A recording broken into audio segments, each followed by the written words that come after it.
మరి ఎక్కడ టఫ్ అక్కడ. కానీ ఇక్కడ ఎంత మొహమాటంగా అందంగా ఉంటుందంటే మీరు చెప్తున్న సన్నివేశాలు ఆలోచిస్తే, ఇప్పుడు అమ్మగారు ఎంత అర్థం చేసుకుని మిమ్మల్ని తప్పించుకుని కాపాడుకుని జాగ్రత్తగా నెట్టుకొచ్చారు మీరు చెప్పారు బంగారు కదా. తల్లి మా అమ్మ.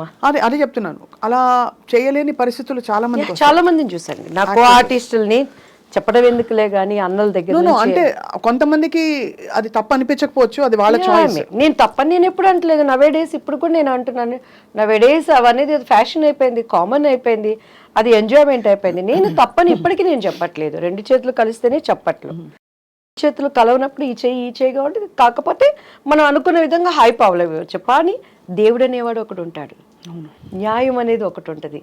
మన అంతరంలో ఒక ఆలోచన పుట్టక ముందే ఈ నోస్ వాట్ ఈజ్ మనం ఆలోచిస్తున్నాం అనేది, దానిని నిలబెట్టేవాడు ఆయన. సో అది నన్ను ఇంతవరకు నిలబెట్టింది.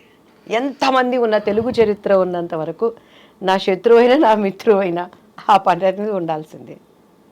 నన్ను అంగీకరించే వాళ్ళైనా అంగీకరించిన వాళ్ళైనా ఆ పాట అనేది దేవుడు అలా దానిని జతపరిచాడు అనుకుంటానండి. అండ్ ఎస్పెషల్లీ బాపు రమణ గారు అసలు ఇండస్ట్రీకి వాళ్ళు విరుద్ధమైన వ్యక్తులు.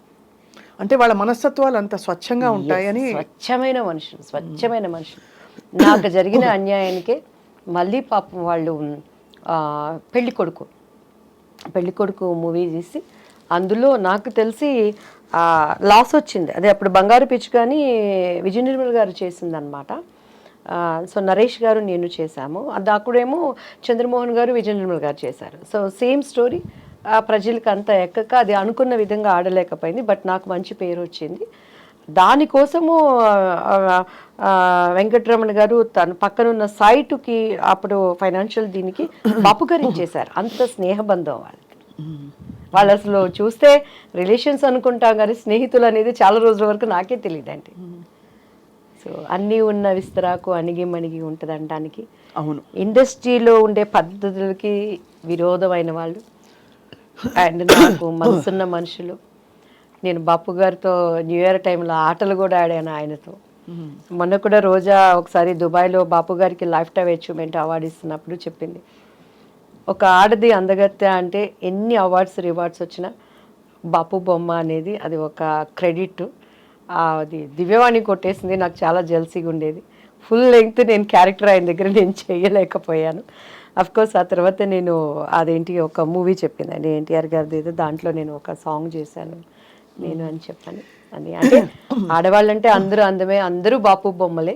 ఎస్పెషలీ బాపు బొమ్మ అంటే ఆయన జనరేషన్స్ ఎంతమంది చేసిన, అవును, వాణిశ్రీ గారు వాళ్ళు చేసిన, నా జనరేషన్స్ ఎంతమంది చేసిన, ఆమెని నేను ఎంతమంది, నా తర్వాత జనరేషన్ చార్మి వాళ్ళు మిగతా వాళ్ళు ఎంత చేసిన, బాపు బొమ్మ అంటే దివ్యవాణి. అది నా ఇంటి పేరుగా మార్చబడింది కదా, అదే నాకు దేవుడిచ్చిన ఒక ధన్యత అండి. అదే మరి చారెడు బారెడు పిడికెడు గుర్తుందా? పిడికెడు నల్లని కురులు బారెడు. ఆ జడ పట్టుకున్నప్పుడు మీరు చూడండి, ఆ షార్ట్లో చూస్తే నా కళ్ళన్నీ ఎర్రగా ఉంటాయి అనమాట. అప్పటికే ఒక యుద్ధం అయిపోయేది నా మీద, ఇన్ని నిందలు, ఏడ్చి షార్ట్ రెడీ అనగానే వెళ్ళిపోయేది అనమాట. మళ్ళీ అట్లా మీ డైలాగ్ మేము వాడేసుకుంటుంటాం, చెంగల్పట్టి శాంతారాం అంటే మీరే కదా. అదోటి అమ్ముకుట్టి మనసిలాయో కిట్టమూర్తి తెలుసులే ఓయ్ ఓయ్. అందులో కూడా రమణ గారి ట్యాగ్ కొడుతుందండి ఆ సాంగ్స్. అండ్ అందులో స్వప్న గారు నా జీవితానికి నేను అనునించుకునే డైలాగుల్లో ముఖ్యమైనది. అండ్ రాజేంద్ర ప్రసాద్ గారు చెప్తారు ఒక డైలాగు. నేను అక్కడికి వెళ్ళి డ్యాన్స్ నేర్పిస్తూ అక్కడ ఉన్నప్పుడు మంచి చెడులు రాసులు పోసుకొని ఉండవట. అవును, అవకాశము ఉంటే మంచివాడు కూడా చెడ్డవాడిగా మారుతాడు, అవకాశం లేకపోతే చెడ్డవాడు కూడా మంచివాడిగా ఉంటాడు. కస్టమ్స్ అండ్ సుఖమ్స్, ద కాంబినేషన్ ఈజ్ లైఫ్. అంతే, పర్ఫెక్ట్ కదా అది. నా జీవితంలో ప్రతి చోట ఎదురయ్యే బిట్స్లో ఎంత అనుభవంతో ఎంత జ్ఞానంతో ఆయన ఆ డైలాగ్ రాశాడు. ప్రతి మనిషికి ఒక్కొక్క మనిషిలో ఉండే కలర్స్, నటన, నా బిడ్డలు కానీ బయట వాళ్ళు కానీ నమ్మిన వాళ్ళు కానీ బయటకు వచ్చేటప్పుడు అంతా మంచి చెడులు రాసుకు పోసుకొని ఉండవు. అవకాశం ఉందంటే మంచోడు కూడా చెడ్డోడు అయిపోతాడు, అవకాశం లేకపోతే చెడ్డోడు కూడా గప్చిప్ సాంబార్ బుడ్డి. నేను బాబోయ్. సో అలా లైఫ్లో అండ్ నా లైఫ్ ఏంటంటేనండి మా మమ్మీ దగ్గర ఏం తెలీదు, మా ఆయన దగ్గర అంతకన్నా తెలీదు. ఇప్పుడు ఈ 5 ఏళ్ళు దేవుడు నిమిత్తమై నేను బయటకు వస్తున్నప్పుడు పాలిటిక్స్లోకి వచ్చినాక ఓ ఇది ఇలా ఉంటారా, ఓ ఇది ఇలా ఉంటారా, వాళ్ళు ఇలా ఉంటే నేను ఇలానే ఉంటాను, అది నష్టమైనా నిజాన్ని బ్రతికించుకుంటాను. అదే నా హీరో, అది నన్ను కాపాడుతుంది అనే విధంగా వెళ్ళి ఈరోజు యథార్థవాది లోక విరోధి అనే దానికి సాదృశ్యంగా. మీరు చాలా బోల్డ్గా ఉన్నారు. అంటే మీరు ఇప్పుడు ఇంకా ఫీల్డ్లో ఉన్నట్టే, మీరు ఎంత పాలిటిక్స్లోకి వచ్చినా సినిమా ఇండస్ట్రీలో ఉన్నట్టే ఒక నటిగా మీరు ఇప్పటివరకు చెప్పిన విషయాలే ఇంత క్యాండిడ్గా ఎవరు మాట్లాడలేకపోయారు. అయ్యో అంటే అది మీ ధైర్యానికి నిజంగా జోహార్లు. అలా అనొద్దండి, నేను మళ్ళీ ఇండస్ట్రీలో వెళ్ళాలి. లేదు అలా కాదు అని అనేది, అంటే మీరేమి ఎవరిని దూషించలేదు, మీ పరిస్థితులు మీరు చెప్పారు, అది చాలా పెద్ద విషయం. కానీ ఆ తర్వాత కూడా మీరు ఎదురవుతూ ఉండిందండి, అంటే కష్టం.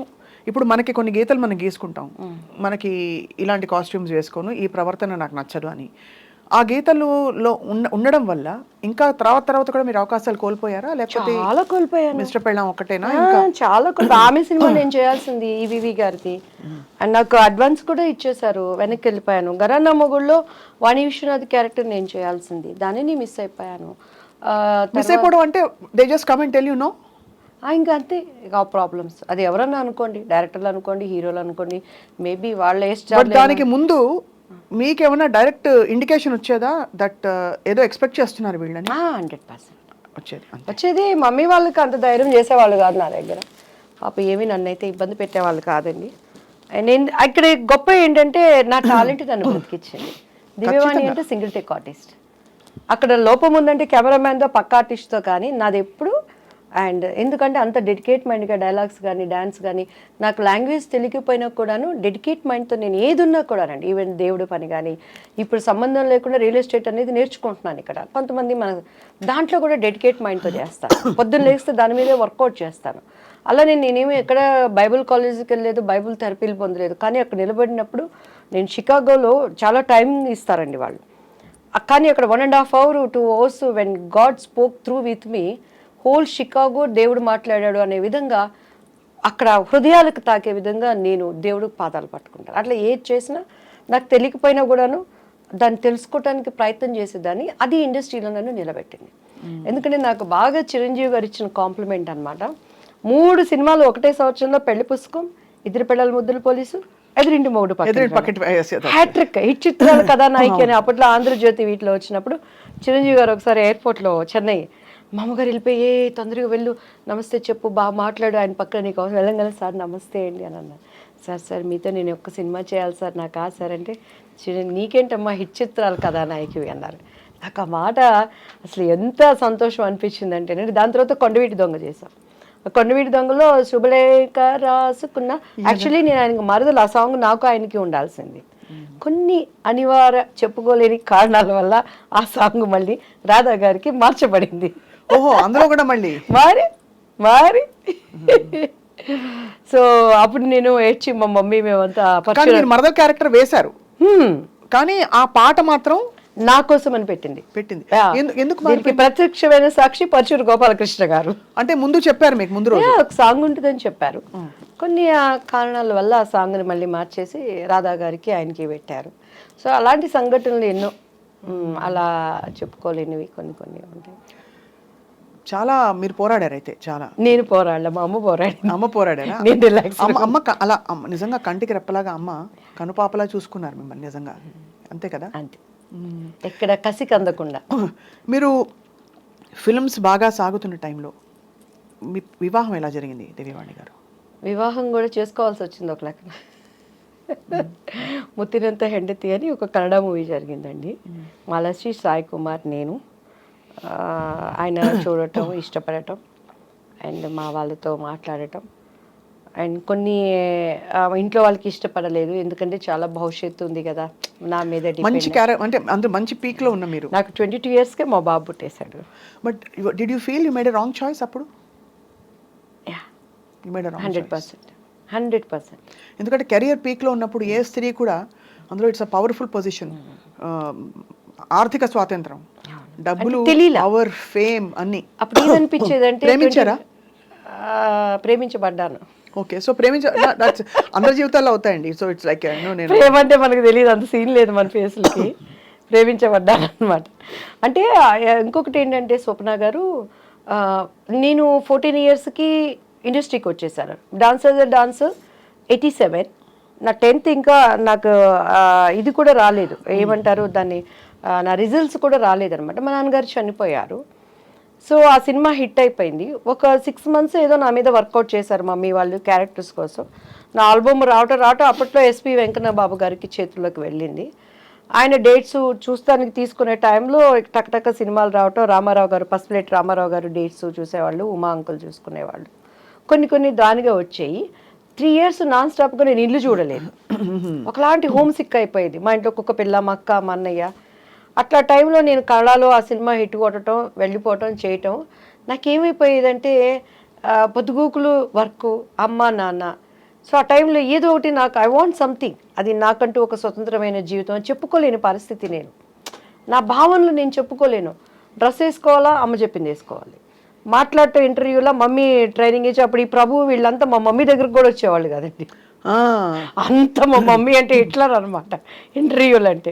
ముందు ఇది చెప్పి అన్నీ చెప్పి వీటన్నిటి కారణం మా మమ్మీ అని చెప్పాలని నేర్పించేది. సో అట్లా నాలో ఫస్ట్ నుంచి కూడా ఒక భావనలు ఉండే, వాటన్నిటికీ బ్రేక్ పడిపోయింది. తెలియకుండా ఇది పెళ్ళని చేసుకుంటే నేను వెళ్ళిపోతాను కదా, నాకంటూ నా లైఫ్ నేను ఇష్టంగా బ్రతక. యా, మెయిన్ 80% అది కారణం, 20% నా వయసు కారణం, ఇంకా మిగతాది పరిస్థితులు మనకి కొన్ని దేవుడు అనుమతిస్తాడు. But I choose wrong decision. అది నాకు ఇప్పుడు అర్థమవుతుంది. అవునులేండి, అవును. ఆ ఇండివిజువాలిటీ మనం ఉండుంటే ఇంకా. బట్ కానీ ఇంకొకసారి కూడా నేను అనుకుంటాను, ఒకవేళ నేను అలా ఉన్నా కూడా నాకు క్యారెక్టర్స్ వస్తాయని గ్యారంటీ ఏంటి? మంచి ఆర్టిస్టు, ఒడ్డు పొడుగు బాగుంది, అభినయం ఉంది, అందు ఉంది, సింగిల్ టేక్ ఆర్టిస్టు అన్నీ ఉన్నా కూడాను తెర వెనుక టాలెంట్స్ మనకి లేవు. వస్తాయా లేవా గ్యారంటీ లేదు. సో అట్లా నేను శుభలగ్నం సినిమాలు అండి, ఆమెని క్యారెక్టర్కి.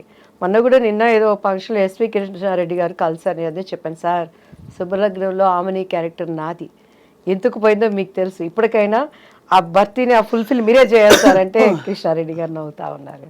సార్ చాలా అంటే సపోర్టివ్ ఆఫ్ విమెన్ కదా చాలా కృష్ణారెడ్డి గారు ఇప్పుడు కూడా. ఆ క్యారెక్టర్ అదే మీరు ఆ శుభలగ్నం మంచి పవర్ఫుల్ ఆమెని క్యారెక్టర్. ఆమెని గారి మొన్ననే ఆమెని గారిని ఇంటర్వ్యూ కోసం కలిశాను అనమాట. అని ఐ ఫీల్ హ్యాపీ. నాలాగే కష్టంతోనో వచ్చిన ఇంకొక వాళ్ళకి రావటం, వాళ్ళకి అది లైఫ్ అవటం కూడా ఐ అప్రిషియేట్. వాళ్ళకి మంచి ఎవరికైనా మనం బాగుండాలి, అందరూ బాగుండాలంటే దానికి అర్థం అదే కదా స్వప్న గారు. కానీ నేను ఎప్పుడు బాధపడలేదని, ఏ రోజు ఈ క్యారెక్టర్ నాకు పోయింది అని బొక్కబార్లు పడుకొని అన్నం మానేసి ఏడ్చింది. గ్యాప్లో ఏం చేసేవారు మరి? ఆలోచిస్తూ కూర్చునేవారా ఇప్పుడు? సినిమాల మధ్య గ్యాప్లో అసలు గ్యాప్ ఎక్కడుంది స్వప్న గారు? పెళ్ళయ్యే వరకు నాన్ స్టాప్ పోరాటం. తర్వాత ఇంకా పెళ్లి వల్ల మీరు బ్రేక్ తీసుకున్నారు అనుకున్నారు. మ్యారేజ్ అయిపోయింది, ఇమ్మీడియట్ గా కన్సీవ్ 22 yearsకి నా బాబు పుట్టేశాడు. 24 yearsకి నా పాప. వాళ్ళ క్యారియర్తో అడపా సీరియల్స్ అవి చేసుకోవటం. అండ్ ఆఫ్టర్ దట్ వాళ్ళ చదువులు. ఇప్పుడు కొంచెం అలా ఊపిరి పీల్చుకుంటున్నాను కొంచెం. What was the biggest tragedy in your life మన దివ్యవాణి గారు? మా బాబు పుట్టినాక నాకు కొంచెం హస్బెండ్ సైడ్ చాలా ఇబ్బందులు ఫేస్ చేశానండి. అండ్ అప్పుడు ఆ ట్రాజడీని కూడా దేవుడు ట్రాజడీ అని తెలియకుండా నా కుటుంబీకులు నన్ను చాలా ఆదుకున్నారు. అండ్ బాబు హెల్త్ విషయంలో బాగా సఫర్ అయ్యాను. ఆఫ్టర్ దట్ చెన్నై వచ్చేసాను నేను. అప్పటి నుంచి నేను సింగిల్ పేరెంట్. ఇప్పటి వరకు కూడా బయట ప్రపంచానికి ఎవరికి తెలియదు. ఫస్ట్ టైం మీకే మీ ఇంటర్వ్యూలోనే చెప్తున్నాను, సింగిల్ పేరెంట్. బట్ మా వారు చాలా మనసున్న వ్యక్తి. He's good father, good husband. కానీ కొన్ని అనుకోని సంఘటనలు నా కళ్ళతో నేను చూడటం ద్వారా దగ్గరైన మనుషులకి దూరంగా బ్రతుకుతూ ప్రపంచం కోసం అండ్ నేను ఒక నీతి నియమాలతో ఉండే అనేటువంటి కట్టుబాట్ల కోసం నా పిల్లలకి నేనే ప్రపంచం. But is very lovely father. Is a good father to them. Is good husband. మీకు వారికి అంటే గుడ్ హస్బెండ్ ఎందుకు లేదు, every minute you will take care about me. కొన్ని ఏంటంటే అక్కడ పరిస్థితులు, వాటిని నేను మళ్ళీ ప్రభువుని అంగీకరించటం, అది అభిప్రాయ భేదాలు అనేవి రావటం వల్ల మానసికంగా దూరం అయిపోయాం. మానసికంగా దూరం అయిపోయా. చాలా సంస్కారవంతుడు ఆయన. నాకు దేనికి అడి చెప్పి every minute he will take care మా పిల్లల గురించి. కానీ ఇక కామెడీ ఏంటంటే మా పిల్లలకు కూడా మాకు ఎంత అగాధం ఉన్నది అనే విషయం తెలియదు.